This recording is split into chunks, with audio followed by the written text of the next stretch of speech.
3 trucks, 3 trailers, 3 sets of cargo. But inside this convoy there is only one driver at the wheel.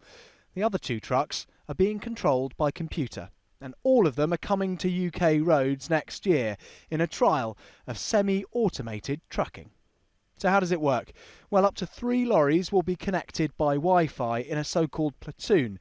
The front driver controls all of them, although the other cabs will have drivers in them. If a car needs to pull between the lorries, the automation will create space. But most of the time, the lorries will drive close together, cutting down the wind resistance for the 2 behind and making them more fuel efficient. The trial's costing the government £8 million. 3 lorries very close together, all with their drivers in the cab nonetheless, all running very close together to try and make for more efficient road usage, reduce fuel expenditure and hopefully pass on those savings to the paying consumer. So what exactly are those computers taking on? Gary spent 3 decades behind a wheel. He says there's a lot to watch out for. You've got 6 mirrors to look into all the time. Got all these lanes and you've got stuff comes up on your left-hand side. You've got people joining you, but you've also got to come off. Sometimes people do cut across in front of you quite close. Down there is a blind spot. And they come along the side and then they dive in front of you. His boss has some concerns about the connectivity. I had troubles trying to connect the Wi-Fi from my TV to my speakers, let alone connecting 3 trucks together.